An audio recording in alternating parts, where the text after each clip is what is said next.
Just next మన topic ఏంటంటే పై degree analysis. అసలు పై డిగ్రీ అనాలిసిస్ అనే దానికి క్వశ్చన్ ఎట్లా తయారు చేయొచ్చు అంటే చూడండి, ఏ మెథడ్ యూజ్ చేస్తారు for study of human genetic disorders. చూడండి, మనిషిలోని జెనెటిక్ డిజార్డర్స్ను అధ్యయనం చేయడానికి ఏ మెథడ్ను ఉపయోగిస్తారు? ఓకే, ఏ మెథడ్ని ఉపయోగిస్తారు to study of human genetic disorders అంటే పై డిగ్రీ అనాలిసిస్. గుర్తుపెట్టుకోండి, హ్యూమన్ జెనెటిక్ డిజార్డర్స్ను కనుక్కోవాలనుకుంటే ఏ అనాలిసిస్ ఏ పద్ధతిని ఉపయోగిస్తారంటే pedigree analysis. Human genetic disorders అంటే ఏంటివి? ఇవే నేను ఇందాక చెప్పినటువన్నీ. ఓకే, మనకు జెనెటిక్ డిజార్డర్స్ రెండు రకాలని చెప్పినాం. ఒకటి క్రోమోజోమ్, ఇది సెకండ్ తెలియండి. మెండెలైన్ డిజార్డర్స్ ఉన్నాయి, అది చెప్తాం. మెండెలైన్ డిజార్డర్స్ చూడండి, మెండెలైన్ డిజార్డర్స్ అంటే ఏంటివంటే చెప్తాను మీకు. చూడండి, సో ఇవన్నీ మెండెలైన్ డిజార్డర్స్. ఇది మొదటి రకం. మెండెలైన్ డిజార్డర్స్లో ఇవన్నీ వస్తాయి, హిమోఫీలియా ఇవన్నీ వస్తాయి. సో వీటిని కనుక్కోవాలన్నా ఓకే, లేకపోతే క్రోమోజోమల్ డిజార్డర్స్ అనేటువంటి ఈ మూడు, డౌన్ సిండ్రోమ్ కానీ, తర్వాత క్లైన్ఫెల్టర్ సిండ్రోమ్ కానీ, టర్నర్ సిండ్రోమ్, ఈ మూడు కనుక్కోవాలంటే కూడా మనకు పై డిగ్రీ అనాలిసిసే కావాలన్నమాట. వెరీ వెరీ ఇంపార్టెంట్ ఇక్కడ. రైట్, ఇక్కడ ఇంకో నెక్స్ట్ ఏంటంటే పై డిగ్రీ అనాలిసిస్ వల్ల మెండెలైన్ డిజార్డర్స్ యొక్క డిసీజెస్ను ఈజీగా అనాలిసిస్ చేయవచ్చు. ఎందుకంటే ఈ మెండెలైన్ డిజార్డర్స్లో మనకు సింగిల్ పేర్ ఆఫ్ అల్లెల్ గురించి. సింగిల్ పేర్ ఆఫ్ అల్లెల్ అంటే ఏంది? ఒక ఐ జీన్ ఉందనుకోండి, ఐ జీన్ ఇక్కడ ఏ ఉంటుంది అంటే ఇది సింగిల్ పేర్ ఆఫ్ అల్లెల్ గురించి అధ్యయనం చెప్తున్నట్టే కదా. సో కాబట్టి పై డిగ్రీ అనాలిసిస్ వల్ల మనకు ఎక్కువగా దేని స్టడీ చేయొచ్చు అంటే మెండెలైన్ డిజార్డర్స్ యొక్క డిసీజ్ను ఈజీగా అనాలిసిస్ చేయవచ్చు అని చెప్తున్నాడు. ఎందుకు దానికి కారణం ఎందుకంటే దాని లోపల మనము సింగిల్ పేర్ ఆఫ్ అల్లెల్ అనేది లోనే మనకు ప్రభావితం అవుతుంది అనమాట. ఓకే, ప్రభావితం అవుతుంది. సో కాబట్టి ఈజీగా అనాలిసిస్ చేయవచ్చు. ఎందుకంటే సింగిల్ పేర్ ఆఫ్ అల్లెల్నే కదా సింగిల్ పేర్ ఆఫ్ అల్లెల్లో మాత్రమే చేంజ్ అవుతుంది, ఒక చేంజ్ వస్తుంది కాబట్టి. సో అదే క్రోమోజోమ్లో మార్పు వస్తే అనాలిసిస్ చెయ్యలేము. కాబట్టి పై డిగ్రీ అనాలిసిస్ వల్ల క్రోమోజోమల్ డిజార్డర్స్ను అనాలిసిస్ చెయ్యలేము. చూడండి, అసలు ఈ డిజార్డర్స్కు మెండెలైన్ డిజార్డర్ పేరు రావడానికి కారణమే సింగిల్ పేర్ ఆఫ్ అల్లెల్ అనమాట. ఓకే, చూడండి, ఈ డిసీజ్ మొత్తాన్ని మనము ఎందుకు మెండెలైన్ డిజార్డర్స్ అని పేరు పెట్టినామంటే మనకు చేంజ్ ఇన్ సింగిల్ జీన్లోనే మనకు మార్పు వస్తుంది అనమాట. ఓకే, కాబట్టి ఒక సింగిల్ జీన్లో మార్పు గురించి చెప్పింది మొట్టమొదటి ఎవరంటే మెండెలైనే. చూడండి, మీకు టెక్స్ట్ బుక్లో చూపిస్తాను. చూడండి, ఆయన మెండెలైన్ మొత్తుకోయింది ఫస్ట్ నుంచి అదే. ఆయన కేవలం ఫ్యాక్టర్స్ జీన్స్ అన్నాడు, కానీ క్రోమోజోమ్ గురించి ఆయన మాట్లాడలేదు. కాబట్టి ఈ సింగిల్ పేర్ ఆఫ్ ఈ టాల్ అనే దాంట్లో మనకేముంటుంది? అల్లీల్ క్యాపిటల్ టీ ఉంటుంది, దీంట్లో స్మాల్ టీ ఉంటుంది. అంటే ఇవన్నీ మెండెలైన్ గురించి చెప్తున్నట్టే కదా. మెండెలైన్ దీని గురించి చెప్పింది అంటే ఒక సింగిల్ పేర్ ఆఫ్ జీన్ గురించి చెప్పినాడు కాబట్టి వాటికి మెండెలియన్ ఆర్డర్స్ అని చెప్పి డిసీజ్కి పేరు వచ్చింది. వీటికి మెండెలియన్ డిజార్డర్ అని పేరు వచ్చింది అనమాట. ఎందుకు? సింగిల్ జీన్లోనే మార్పు వచ్చింది, క్రోమోజోమ్లో కాదు మార్పు వచ్చినది. అదే క్రోమోజోమల్ డిజార్డర్, సో వాటికి పేరు మెండెలైన్ డిజార్డర్ అని వచ్చినాయి. మరి క్రోమోజోమల్ డిజార్డర్ను పై డిగ్రీ అనాలిసిస్ ఎందుకు ఈజీగా చేయలేదంటే చూడండి, క్రోమోజోమల్ డిజార్డర్స్ అంటే ఏంది? క్రోమోజోమ్లో మార్పులు వస్తాయి. ఓకే, క్రోమోజోమ్లో మార్పులు వస్తాయి. ఈయనేమో మెండెలైన్ డిజార్డర్లో ఎందుకు వచ్చిందంటే ఒరే బాబు సింగిల్ జీన్లో సింగిల్ పేర్ ఆఫ్ అల్లెల్స్ ఉంటాయి, దాంట్లో అయితే మనము పై డిగ్రీ అనాలిసిస్ చేయొచ్చు. వంశపారపరంగా ఏ డిసీజ్ వస్తుంది, వంశపారపరంగా ఏ డిసీజ్ రాదని చేయొచ్చు, ఈజీగా చేయొచ్చు. మరి దీంట్లో క్రోమోజోమల్ డిజార్డర్స్లో క్రోమోజోమ్ సంఖ్యనే ఎగిరిపోతుంది. ఓకే, అంటే ఏంది?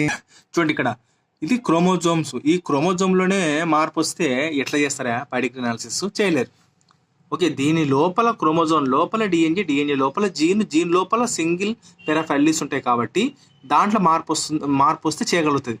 కానీ క్రోమోజోమే ఎగిరిపోతే పై డిగ్రీ అనాలిసిస్ ఎలా చేస్తుంది? చేయలేదు. అందుకే క్రోమోజోమల్ డిజార్డర్స్ను పై డిగ్రీ అనాలిసిస్ అనేది అనాలిసిస్ చేయలేదు అని చెప్తున్నమాట. అది so Mendelian disorder can be studied through pedigree Mendelian disorder diseases can be studied through pedigree analysis. అంతేగాని క్రోమోజోమల్ డిజార్డర్స్ చేయలేదు, ఎందుకంటే క్రోమోజోమ్లో మార్పులు వస్తాయి. దీంట్లో మార్పు వస్తే ఇంకేముంది, మనిషి చచ్చిపోవడమే అట్టనమాట అది. నెక్స్ట్ చూడండి, రెసిసివ్ ట్రైట్స్ కిందికి ఏ డిసీజులు వస్తాయని అడిగినాడు. ఏ డిసీజులు వస్తాయి రెసిసివ్ ట్రైట్స్ కిందికి అంటే హిమోఫిలియా వస్తుంది, కలర్ బ్లైండ్ వస్తుంది, పీకేయూ వస్తుంది, థాలసీమియా వస్తుంది, సికిల్ సెల్ అనీమియా వస్తుంది అనమాట. చూడండి రెసిసివ్ ట్రైట్స్ ఇవన్నీ వస్తాయా లేదా, చూడండి ఇవన్నీ వస్తున్నాయి లేదా, అట్లా అనమాట రెసిసివ్ ట్రైట్స్. నెక్స్ట్ డామినెంట్ ట్రైట్ కిందకి ఏ డిసీజులు వస్తాయంటే మయోటామిక్ డిజార్డరు, తర్వాత పాలిహిస్టమిక్. సో ఈ రెండు డామినెంట్స్ అనమాట, రైట్. మనకు ఇంతకుముందు చూపించిన పేజీలో ఉంది. పై-డిగ్రీ అనాలిసిస్ వల్ల మనకు ఏం తెలుస్తుంది, అసలు పై-డిగ్రీ అనాలిసిస్ వల్ల మనకి ఏం తెలుస్తుందిరా బాబు అనేది మెయిన్ లోపం, అంటే మెయిన్ క్వశ్చన్. అంటే ఒక వ్యక్తి లోపల ఉన్న ట్రైట్ ఉంటుంది, ఒక వ్యక్తి లోపల ఉన్న ట్రైట్ ఒకటి అనేది ఒకటి ఉంటుంది. అంటే ట్రైట్ అంటే ఏంటి, ఆకారం, రౌండ్ షేపు. మనం ఇక్కడ మెడల్ చూసినాం చూడండి, రౌండ్ షేపు. ట్రైట్స్ అంటే ఏంటివి, ఇవి ట్రైట్స్ కదా, టాలు, డ్రాఫ్, వైలెట్, గ్రీన్, బాహ్యం కనపడే యాక్సిల్, టర్మినల్, ఇవన్నీ ట్రైట్సే. ఓకే, ఈ ట్రైట్స్ ఓకే ఒక వ్యక్తి లోపల, ఒక చెట్టు లోపల ఉన్న ఆకారాలను ట్రైట్స్ అంటారు. సో అది ఆటోజోమలా లేదా సెక్స్ లింక్డా, ఓకే ఆటోజోమలా లేదా సెక్స్ లింక్డా, లేదా అది ఆటోజోమల్ అయితే ఆటోజోమల్ డామినెంటా, లేకుంటే ఆటోజోమల్ అయితే ఆటోజోమల్ రెసిసివా. ఒకవేళ సెక్స్ లింక్డ్ అయితే సెక్స్ లింక్డ్లో అది ఎక్స్ లింక్డా, లేకుంటే ఎక్స్ లింక్డ్లో వై లింక్డా. ఒకవేళ సెక్స్ లింక్డ్లో ఎక్స్ లింక్డ్ అయితే అది ఎక్స్ లింక్డ్ డామినెంటా, లేకపోతే ఎక్స్ లింక్డ్లో ఎక్స్ లింక్డ్ అయితే ఎక్స్ లింక్డ్ రెసిసివా అని తర్వాత మరి ఎక్స్ లింక్లో వై లింక్డా. దీంట్లో డామినేషన్ రెసిసివ్ ఉంటుంది ఇంకా వై లింక్లో. కాబట్టి ఏది అంటే ఈ వ్యక్తి లోపం అనేది దేని వల్ల వస్తుంది అని కనుక్కోవడానికే మనకు పై-డిగ్రీ అనాలిసిస్ వస్తామన్నమాట. ఓకే, అది ఇక్కడ. సో పై-డిగ్రీ అనాలిసిస్ వల్ల మనకు హ్యూమన్ జెనెటిక్ డిజార్డర్స్ని ఈజీగా కనుక్కోవచ్చు అనమాట. అందుకే పై-డిగ్రీ అనాలిసిస్ అనేది మనకు కనిపెట్టినారు. ఇక చూడండి, చెప్పాను ఇప్పుడు ట్రైట్ ఉంది. ఈ ట్రైట్ మనిషి లోపల ఏ ఆకారంలో మనకు తెలియదు, పొడవా పొట్టా మనకు తెలియదు. ఇది ఆటోజోమల వల్ల వస్తుందా, ఈ ట్రైట్ అనేది సెక్స్ లింక్ వల్ల వస్తుందా అని కనుక్కోవచ్చు. లేకపోతే ఒకవేళ ట్రైట్ అనేది ఆటోజోమల వల్ల వస్తే ఆ ఆటోజోమ్ అనేది డామినెంటా, లేదా ఈ ఆటోజోమ్ అనేది రెసిసివా. ఒకవేళ ఈ ట్రైట్ అనేది సెక్స్ లింక్ వల్ల వస్తే ఈ ట్రైట్ అనేది సెక్స్ లింక్ వల్ల వచ్చింది, కానీ అది ఎక్స్ లింక్డ్ వల్ల వచ్చిందా, వై లింక్డ్ వల్ల వచ్చిందా. ఓకే, ఒకవేళ దీని వల్ల వచ్చింది అనుకోండి, ఈ ఎక్స్ లింక్లో డామినెంట్ వల్ల వచ్చిందా, ఎక్స్ లింక్లో రెసిసివ్ వల్ల వచ్చిందా. వై లింక్లో దీనికి డామినేషన్ అనేది రెసిసివ్ అనేది ఉండదు, కాబట్టి దీనికి సంబంధం లేదు ఇంకా అట్లా. ఈ చాప్టర్లో ఏంటంటే మ్యారేజ్కు మన దగ్గర బంధువులు పెళ్లి చేసుకుంటారు, వాళ్ళకు ఎటువంటి పదాన్ని ఉపయోగిస్తారంటే ఓకే కాన్సాన్గ్వినియస్ మ్యారేజెస్ అని అంటారు వీళ్ళని. దగ్గర వెరీ క్లోజ్ రిలేటివ్స్ మధ్య పెళ్లి చేసుకుంటే.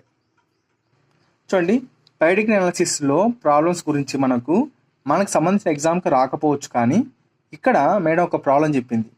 ఓకే, దీని గురించి మనకు క్షుణ్ణంగా నీట్గా తెలియాలనుకుంటే ఒకటి గుర్తుపెట్టుకోండి. ఓకే, ఏ వీడియో చూడాలా మీరు అంటే ఈ వీడియో చూడాలా.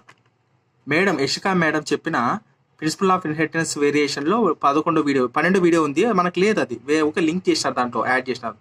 సో జెనెటిక్ డిజార్డర్లో పై-డిగ్రీ అనాలిసిస్ గురించి మనం చూడండి. ఓకే, నాకు ఎగ్జామ్ పాయింట్ ఆఫ్ వ్యూలో అంత డెప్త్ అవసరం ఇవ్వడు, ఎందుకంటే ఆ లెవెల్ ఇవ్వడు. ఓకే, ఇది నీట్ పర్పస్ మీద ఉపయోగపడుతుంది, కానీ నా ఎగ్జామ్ పర్పస్ మీద ఉపయోగపడదు. Okay, right. సరే, ఈ క్వశ్చన్కి సమాధానం ఎట్లా అంటే చూడండి, మేడం ఒక టెక్నిక్ చెప్పింది. ఈ దీంట్లో ఏ ఆప్షన్ కాదు, ఎందుకంటే ఇది ఆటోజోమల్ రెసిసివ్ అని ఎట్లా గుర్తుపట్టవచ్చు అని చెప్తుంటే మేడము, మనకు ఈ జనరేషన్లో రోగం వచ్చింది, ఈ జనరేషన్లో రోగం లేదు, అంటే తల్లిదండ్రులకు రోగం లేదు. అంటే తల్లిదండ్రులకు రోగం లేదు బట్ బిడ్డలకు వచ్చింది, అంటే ఎవరి నుంచి వచ్చింది, తాతల నుంచి వచ్చి ఉంటుంది, ఇక్కడ నుంచి తాతల నుంచి వచ్చి ఉంటుంది. అంటే ఇదేంది, స్కిప్పింగ్ ఆఫ్ 1 జనరేషన్ ఉంది. So skipping of one generation నుంచి, అంటే ఈ జనరేషన్లో రాలేదు, ఈ జనరేషన్ వచ్చింది, మళ్ళీ జనరేషన్లో రాదు, ఇంకో జనరేషన్ వస్తుంది. అట్లా స్కిప్పింగ్ ఆఫ్ 1 జనరేషన్ వస్తుందంటే అది ఖచ్చితంగా ఏమైతుందంటే ఆటోజోమల్ రెసిసివ్ కిందికి అవుతుందన్నమాట. సో ఇది మాత్రమే ఆన్సర్. ఓకే, మన ఎగ్జామ్కి ఇంత పాయింట్ ఆఫ్ వ్యూ ఇయ్యాడు. చూడండి, ఆ వీడియోస్ నాకు కావాలనుకుంటే నేను నా ఫోల్డర్లో ప్రిన్సిపల్ ఆఫ్ దీంట్లో ఇన్హెరిటెన్స్లో నేను డౌన్లోడ్ చేసి దీంట్లో చూడండి యష్కో మేడం దాంట్లో 8th 9th ఈ వీడియోస్ అన్నీ 8th 9th 10th అని చెప్పాను అనమాట. ఓకే, చూసుకోవచ్చు, హై క్లారిటీతో ఉన్నాయి. చూడండి, మేడము ఈ క్వశ్చన్కి ఈ ఆన్సర్ చెప్పడానికి మొత్తం 40 minutes చెప్పింది అనమాట. ఓకే, ఫస్ట్ మనకు వై లింక్డ్ ఎందుకు కాదని చెప్పింది. ఎందుకంటే చూడండి, వై లింక్డ్ వచ్చినప్పుడు ఇక్కడ మనకి ఇది మేలు ఇది ఫిమేలు. ఓకే, వై లింక్డ్ అప్పుడు మేల్ అనేది రావాలి కదా రోగము, మరి ఫిమేల్ వచ్చింది కాబట్టి ఇది ఖచ్చితంగా వై లింక్డ్ రాదు అని చెప్తుంది అనమాట. ఓకే, నెక్స్ట్ ఆటోజోమల్ డామినెంట్ ఎలా వస్తుంది, ఇది కాదు అని నేను చెప్పింది మేడము. కానీ దీనికి ఎక్స్ప్లెనేషన్ ఎట్ట కనుక్కోవాలంటే చెప్తుంది మేడం. చూడండి, వై లింక్డ్ కాదని చెప్తుందంటే females are also affected, this particular is not Y linked. In Y linked only males are affected, కాబట్టి ఇది వై లింక్డ్ కాదని చెప్తున్నమాట ఎక్స్ప్లెనేషన్. నెక్స్ట్ మేడం ఏం చెప్తుంటే ఆటోజోమల్ డామినెంటా కాదా, దీనికి సంబంధం, దీనికి ఆన్సర్ రైటా కాదా అని కనుక్కోవాలని ఎట్ట చెప్తుందంటే మేడం చూడండి, ఫస్ట్ దీనికి ఎక్స్ప్లెనేషన్. ఆటోజోమల్ డామినెంటా కాదా, whether this is autosomal dominant కిందకి వస్తుంది రాదా అంటే, ఫస్ట్ ఆటోజోమల్ డామినెంట్ అంటే ఎట్లా రాసుకోవాలంటే మేడం ఏం చెప్తుంటే క్యాపిటల్ ఏ ఉందనుకున్నాం. ఆటోజోమల్ డామినెంట్ అంటే దాని అర్థమైంది, ఆటోజోమల్ డామినెంట్ అంటే ఏంది, మనం ఇటు రాస్తాం ఆటోజోమ్ ప్లస్ ఎక్స్ఎక్స్ అని రాస్తాం, లేకుంటే ఆటోజోమ్ ప్లస్ XY అని రాస్తాం మగవాళ్ళలో కదా. అంటే ఏంది 44 autosomes plus 6 chromosomes, 44 plus 2 6 chromosomes. So మొత్తానికి 46 క్రోమోజోమ్స్ ఉంటాయి, ఇలా తెలుసు. చూడండి, ఆటోజోమ్లో డామినెంట్ అంటున్నాం మనం, ఆటోజోమల్ డామినెంట్ అని అంటున్నాం. అంటే ఏంది, ఉంటే క్యాపిటల్ ఏ ఉంటే ఆటోజోమల్ డామినెంట్ కిందకి వస్తుంది. మనం గుర్తుపెట్టుకోండి చెప్తున్నాం. తర్వాత ఒక క్యాపిటల్ ఏ ఉండి ఒక స్మాల్ ఏ ఉన్నా కూడా ఆటోజోమ్లో ఒక్కటున్నా కూడా ప్రభావితం అవుతుంది, కాబట్టి ఇది కూడా ఆటోజోమల్ డామినెంట్ కిందకి వస్తుంది, ఇది రెసివ్ కాబట్టి. ఒకవేళ ఒక పర్సన్లో ఇటు స్మాల్ ఏ ఉందనుకో, ఇది ఏమైతే అంటే నార్మల్ వ్యక్తి కిందకి వస్తుంది అనమాట, నార్మల్ వ్యక్తి కిందకి వస్తుంది. అది మేడం చెప్పింది ఇక్కడ. ఓకే, మనకు ఆటోజోమల్ డామినెంట్ అంటే ఏదో రెండు స్మాల్ ఏ ఉందనుకో నార్మల్ అవుతుంది. ఆటోజోమల్ రెండిట్లో ఒకటి ఏ ఉన్నా కూడా అది డామినెంట్ కింది, కాబట్టి ఇది డిసీజ్డ్ అంటే ఆ పర్సన్కి రోగం ఉన్నట్లు లెక్క.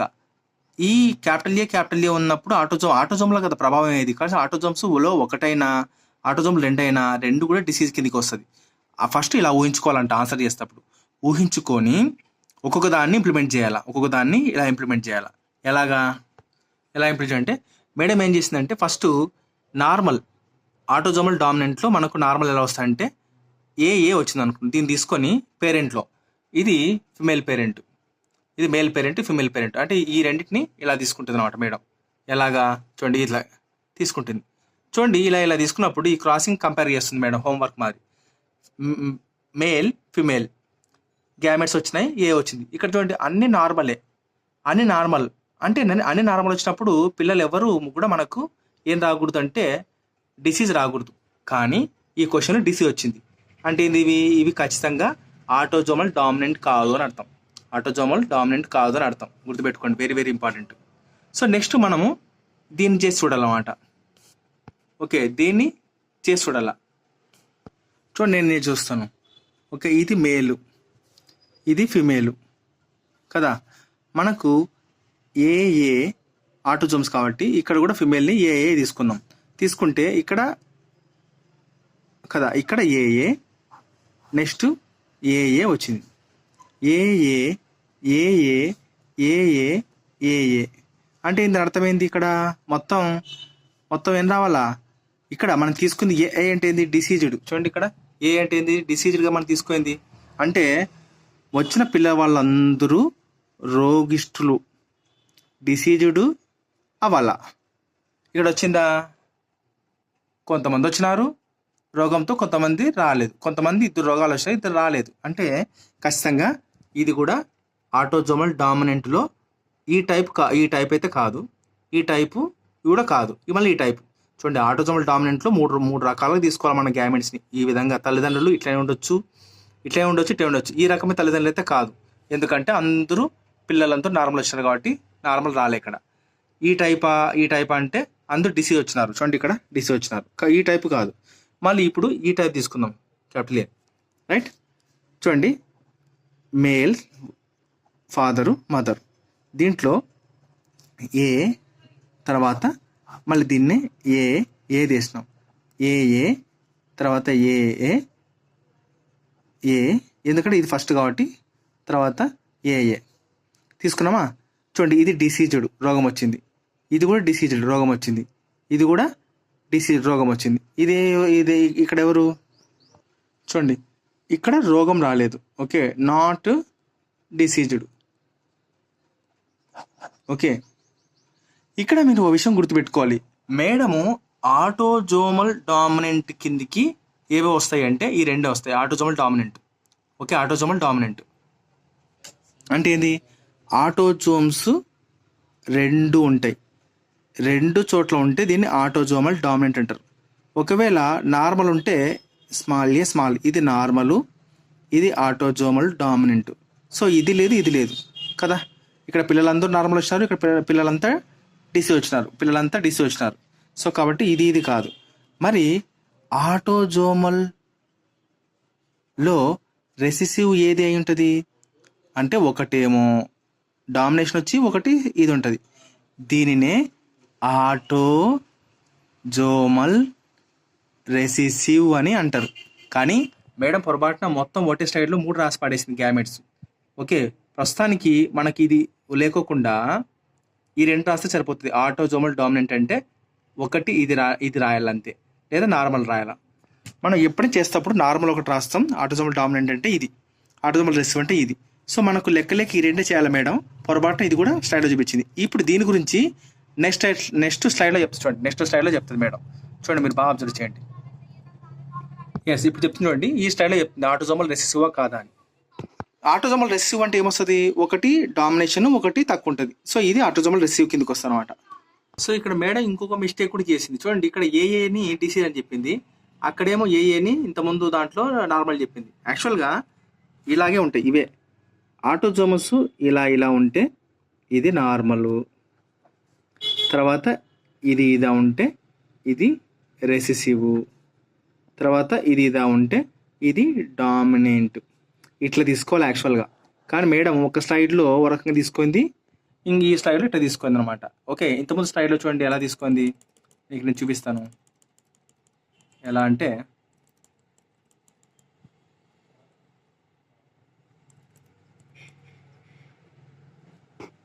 చూడండి, ఇక్కడేమో క్యాపిటల్ ఏ అని డిసీడ్ తీసుకుంది, ఇక్కడేమో మరి వేరే తీసుకొని ఇక్కడ తీసుకుంది. కానీ ఇది రివర్స్, దీన్ని డిసీజ్ రాయాల్సింది మేడము, దీన్ని నార్మల్ రాయాల్సింది అనమాట.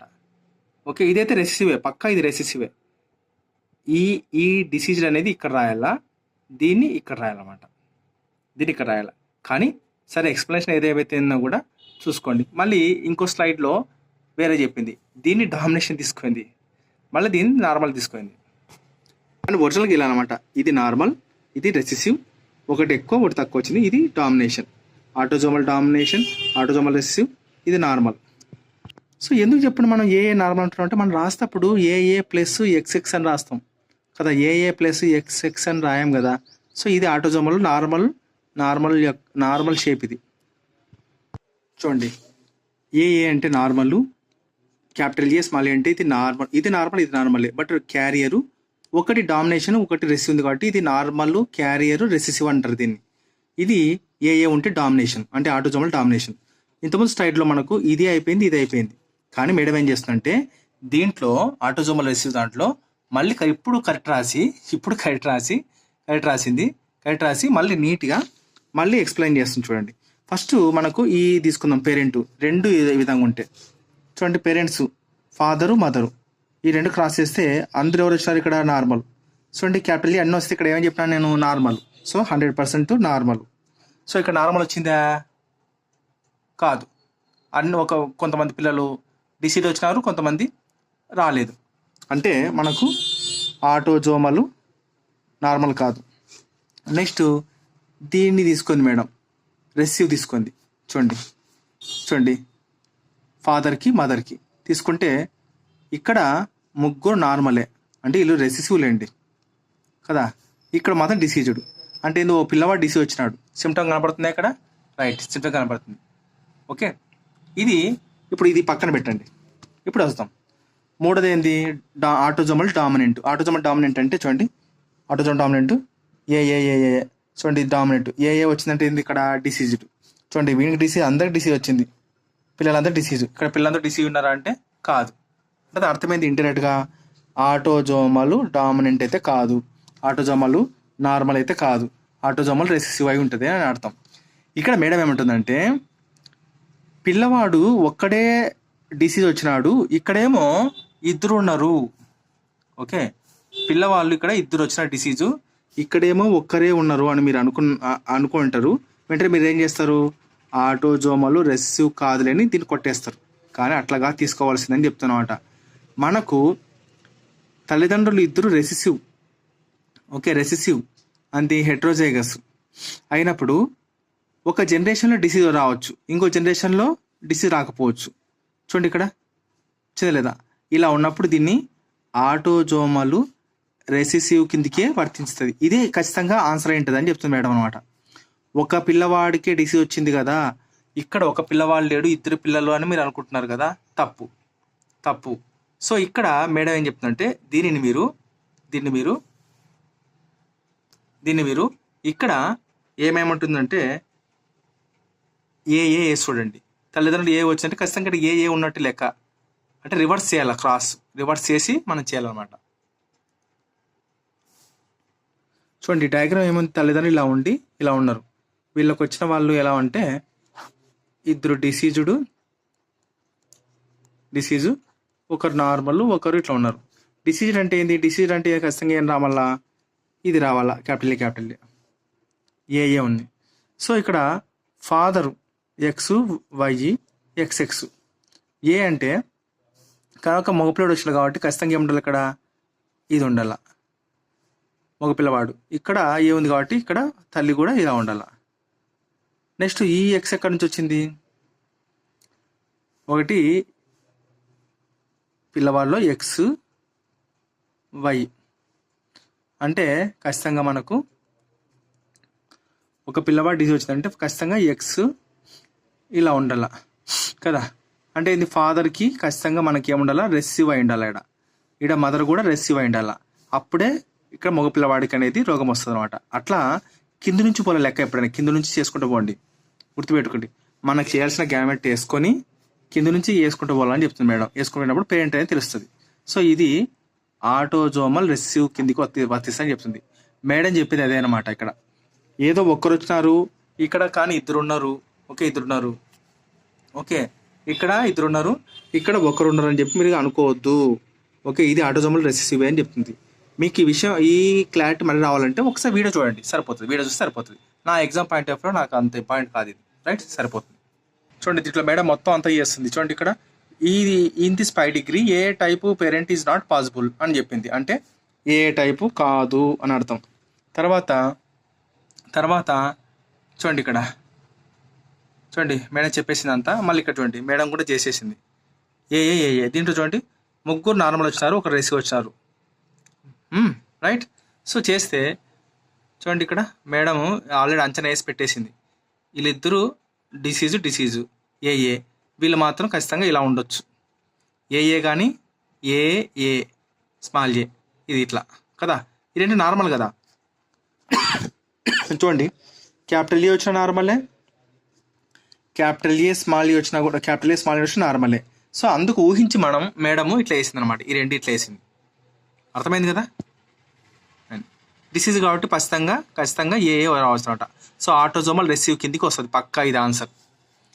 మళ్ళీ చెప్తున్నాను, ఇక్కడ ఇద్దరు వచ్చినారు, మనకు లెక్క చేసేటప్పుడు ఒకరు వచ్చింది కాదు, ఖచ్చితంగా మనకు ఒక జనరేషన్ దాటి ఒక జనరేషన్. చూడండి ఇక్కడేమో తల్లిదండ్రులకి రాలే, ఇక్కడ పిల్లలకు వచ్చింది.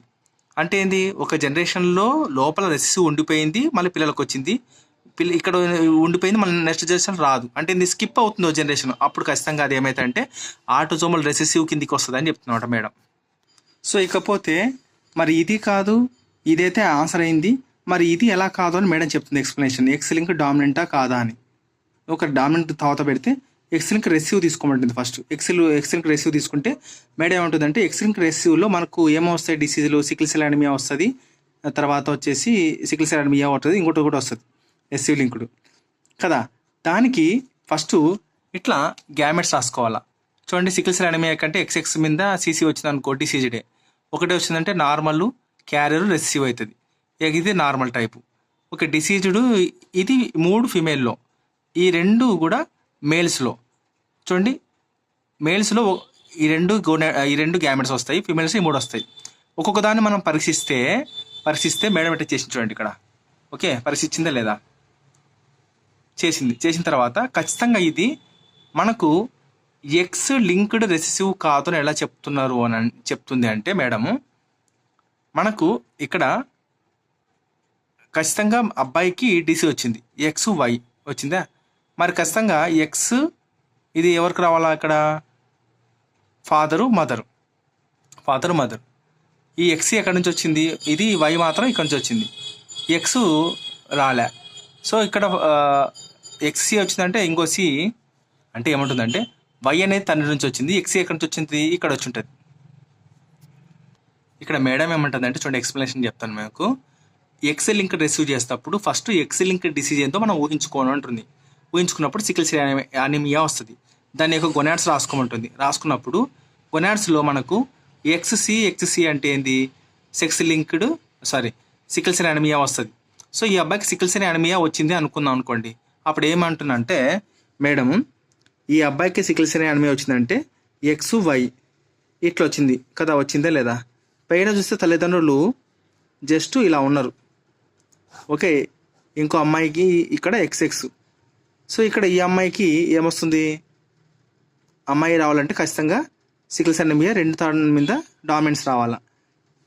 ఇప్పుడు అబ్బాయికి అమ్మాయికి సికిల్ సెల్ అనీమియా వచ్చింది. ఫస్ట్ దీన్ని తీసుకోమంటుంది. తీసుకున్నప్పుడు ఈ ఎక్స్ ఎక్కడి నుంచి వచ్చింది? తల్లి నుంచి వచ్చింది. 2 ఉంటాయి, ఇది ఎక్స్ వై ఉంటుంది. ఈ వై ఏమో తండ్రి నుంచి, ఎక్స్ ఏమో ఎక్కడి నుంచి వచ్చింది? ఇక్కడి నుంచి వచ్చింది. అంటే ఇక్కడ పెట్టమంటుంది. అప్పుడు 2 క్రాస్ చేయమంటుంది. క్రాస్ చేస్తే చూడండి, క్రాస్ చేసిందా ఫాదర్ని మదర్ని క్రాస్ చేస్తే పిల్లవాళ్ళు కూడా ఆడపిల్లలు చూడండి, ఇక్కడ ఎక్స్ఎక్స్ ఆడపిల్లలు ఇద్దరిని చూసుకుంటే మనకి ఎక్కడ రెసిసివ్లోనే ఒకటేమో నార్మల్, ఇది కూడా నార్మలే బట్ రెసిసివ్ వచ్చిందనమాట. కానీ ఇక్కడ చూడండి, ఇక్కడ ఆడపిల్ల వచ్చేసి ఏమొచ్చింది అంటే మనకు డిసీజ్డ్ కనబడుతుంది. ఇక్కడ వచ్చిందా? రాలే. అబ్బాయిలు అయితే వచ్చింది, రైట్. అబ్బాయిలు అయితే తీసుకుందాం కదా, సరిపోయింది. కానీ అమ్మాయిలు రాలే. అంటే ఖచ్చితంగా ఇదేంది? ఎక్స్ లింక్డ్, ఎక్స్కి క్రోమోజోమ్కి సంబంధించి ఎక్స్ లింక్డ్ రెసిసివ్ కాదు, అని క్లియర్ కట్గా మనకు అర్థమవుతుంది. Very very important. ఊహించుకోయింది, వాటి గ్యామెట్స్ రాసేసింది, తర్వాత దాన్ని తీసుకొచ్చి క్రాసింగ్ చేసిన తర్వాత ఆడపిల్లలు ఎవరు రాలేదు ఇక్కడ డిసీజు, కానీ ఇక్కడ చూపించింది కాబట్టి ఎక్స్ లింక్ రెసిసివ్ కాదని చెప్పింది అనమాట. చూడండి, ఎక్స్ లింక్ డామినేషన్ గురించి మనం కనుక్కోవాలన్నప్పుడు ఫస్ట్ గొనాడ్స్ రాసుకోవాలా. ఫిమేల్లో 3 ఇలా నార్మల్, ఇది డామినేషను అంటే డిసీజ్డే, ఇది కూడా డిసీజ్డే. ఎక్స్ లింక్ డామినెంట్ అంటే ఏంటి? ఒక ఎక్స్ మీద కూడా వచ్చినా కూడా అది రోగం కిందకే లెక్క చేసుకోవాలా. 2 ఎక్స్ మీద వస్తే అది ఇంకా రోగమే, ఇది నార్మల్. అదే అబ్బాయిలో ఎక్స్వైలో అయితే ఒక దాంట్లో డిసీజ్డ్, ఇది నార్మల్. ఇక్కడ అబ్బాయి ఏమన్నాడు? డిసీడ్ అంటే ఏంది? ఒక వైఎం ఇక్కడ నుంచి, ఇక్కడేమో ఎక్స్డి అంటే ఏంది? ఎక్స్ మనం ఏం చెప్పినాం? ఒక ఎక్స్ మీద కాదు, ఒక ఎక్స్ మీద డి వచ్చినా అది రోగం డిసీజ్డే, లేదా ఎక్స్ మీద డి ఇది వచ్చినా కూడా డిసీజ్డ్ కిందకే. ఎందుకంటే మనం మాట్లాడేది ఇక్కడ X linked domination. Okay, X linked recessive అయితే ఒక ఎక్స్ మీద అనుకోండి, ఓకే చెప్తున్నా, ఒక ఎక్స్ మీద ఒక డి వచ్చింది అనుకో, ఇది నార్మల్ అవుతుంది. 2 ఎక్స్ల మీదనే డి వస్తేనే ఏమవుతుందంటే డిసీడ్ అవుతుంది. మనం ఎక్స్ లింక్డ్ రెసిసివ్ అయితే ఈ కండిషన్లో వచ్చినా పట్టించుకోవాల్సిన అవసరం లే. మనం మాట్లాడేది ఏంది? X linked domination. Okay, X linked domination కాబట్టి ఒక ఎక్స్ మీద మనకు వచ్చింది కాబట్టి ఇది రోగం కిందికే. అప్పుడు పిల్లవాడి నుంచి ఎక్స్డి కదా, ఈ వై తల్లిదండ్రుల నుంచి వచ్చింది, తల్లి నుంచి XD వచ్చింది. అప్పుడు XD అంటే ఒకదాని మీద X ఉన్నప్పుడు DC రావాలా? ఇడేముంది? ఖాళీ ఉంది. కాబట్టి ఈడ రోగంగా చూపించట్లేదు మన క్వశ్చన్లో. కాబట్టి ఈ X లింక్ డామినేషన్ అనేది మనకు ఇది ఆన్సర్, అంటే ఇది ఈ క్వశ్చన్కి ఇది ఆన్సర్ కాదని చెప్పి చెప్తున్నమాట. సో ఫైనల్గా మనకి ఏం తెలుస్తుందంటే ఇది కూడా ఆన్సర్ కాదు, ఏది X లింక్ డామినేషన్ కాదు, రెసిసివ్ కాదని చెప్తున్నాడు. అలాగ అనుకోవాలని చెప్తుంది. సో ఆన్సర్ వచ్చి ఆటోజోమల్ రెసిసివ్. సో మేడం దీంట్లో మెయిన్గా చెప్పే టెక్నిక్ ఏంటంటే ఇట్లా రాసుకోండి. ఫస్ట్ లేడీస్కి XX మీద ఎన్ని వస్తాయి, ఎన్ని రకాలుగా వస్తాయి, బాయ్స్కి ఎన్ని రకాలుగా వస్తాయి, వచ్చిన దాన్ని క్రాస్ చెక్ చేయమంటుంది. ఇట్లా చేసినప్పుడే మనకు తొందర వస్తుంది పైడిక్ అనాలిసిస్ అని చెప్తున్నమాట. Very very important. ఫస్ట్ ఇలా రాసుకోండి, తర్వాత దీని మీద పోండి అని చెప్తుంది మేడం. రైట్, నేను మళ్ళీ చెప్తున్నాను, ఏదైనా కనుక్కున్నప్పుడు ఫస్ట్ ఇట్లాగే రాసుకోవాలి. XX మీద ఎన్ని రకాలుగా మనం రాయొచ్చు, XY మీద ఎన్ని రకాలుగా ఇలాగా గ్యామెట్స్ రాయొచ్చు. వచ్చిన తర్వాత దీని మీద పెట్టి కంపేర్ చేసుకొని పేకి వస్తే తొందరగా మనకు ఆటోజోమలా లేకుంటే ఏందని కనిపెట్టవచ్చు క్వశ్చన్ మీద. నెక్స్ట్ మనం క్రాస్ చెక్ చేసుకోవాలి. ఇంత టైం ఉండదు ఎగ్జామ్ హాల్లో మనకు. ఫాస్ట్గా చేసినాక మనకు 30 seconds టైమే కాబట్టి ఇంత డెప్త్ ఇవ్వడు మనకి. ఓకే, నెక్స్ట్ ఈ వీడియోలో ఇంకా అంతా మనకు కామన్, ఇవంతా మనకు అవసరం లేదు. చూడండి, చూసుకోవచ్చు. ఇక్కడ క్వశ్చన్లో ఏం చెప్పిందంటే మేడం, ఈ క్వశ్చన్లో ఇలా ఉంది కదా, ఇక్కడ చూడండి, ఇక్కడ మనకు ఆటోజోమల్ రెసిసివ్ అన్నాడు. కింద నుంచి చెక్ చేసుకుంటూ పోండి. ఫస్ట్ ఓ జనరేషన్ ఉంది, ఈ జనరేషన్లో లేదు, మళ్ళీ ఈ జనరేషన్లో ఉంది. అంటే ఏంది? ఇవి ఖచ్చితంగా ఆటోజోమల్ రెసిసివ్ అని చెప్పిందన్నమాట. ఈ జనరేషన్లో రోగం ఉంది, ఈ జనరేషన్ రోగం లేదు, ఈ జనరేషన్ రోగం ఉంది. ఓకే, కాబట్టి ఒక జనరేషన్ గురించి స్కిప్ అయింది, కాబట్టి ఇది ఆటోజోమల్ రెసిసివ్ కిందకి వస్తుందని చెప్పేసింది అనమాట. కింద నుంచి పోండి అంటుంది మేడం. రైట్, అంతే. తర్వాత ఈ వీడియోలో ఏం లేదు ఇంకా, అంతే.